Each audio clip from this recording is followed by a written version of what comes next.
I soggetti affetti da forme psicopatologiche in genere sono appunto soggetti che hanno una struttura cognitiva, un modo di rappresentazione della realtà che va in crisi quando si imbatte in situazioni che appunto per quel soggetto assumono una particolare valenza, e questo poi si esprime attraverso delle sintomatologie che sono le più diffuse. Naturalmente questo riguarda tutti noi, quindi tutti noi abbiamo un sistema cognitivo che chiaramente si rappresenta quello che accade intorno a noi secondo una modalità che è del tutto individuale. Questo sistema cognitivo si è strutturato attraverso i processi di crescita e di sviluppo e, come già detto, rappresenta ogni singolo individuo. Ora questo appunto riguarda ognuno di noi, come già detto, ma noi abbiamo comunque nella vita di tutti i giorni molte possibilità negoziali. Noi possiamo cercare di cambiare lavoro se non ci troviamo bene in una determinata situazione. All'interno della vita familiare possiamo avere rapporti che si disgregano. E nel lavoro cerchiamo anche altre forme di adattamento, esistono vari sistemi, chiediamo cambi di reparto, cambi di destinazione, cioè quindi lo studente rinvia. Questo rende lo sport un punto di osservazione privilegiato, cioè lo sport diciamo non è negoziabile, o meglio è negoziabile come tutte le cose, ma certamente questo non vi porterà ad ottenere né risultati di carattere generale o assoluto, ma nemmeno degli step in avanti, nemmeno un progresso in quello che fate, e potrebbe anche diciamo non interessarvi, ma se vi interessa diciamo bisogna imparare a gestire questo tipo di meccanismi cognitivi che spesso ci sviano, ci malindirizzano o cozzano con le situazioni che ci circondano anche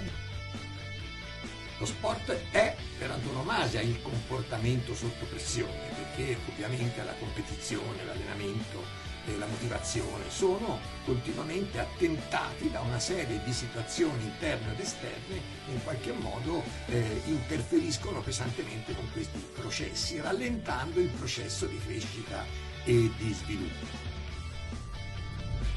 Come sappiamo, questo accade anche in altri contesti, tipo il contesto lavorativo. Ci sono fenomeni come il burnout, per dire, dove ci sono delle persone che a un certo punto si può dire esplodono all'interno delle situazioni lavorative con grave rischio per la propria salute individuale, ma anche per il lavoro che fanno, laddove questo sia un lavoro di precisione o che ha a che fare per esempio anche con la salute di altri. Questi sono fenomeni molto importanti, molto ricorrenti, che osserviamo anche nello sport.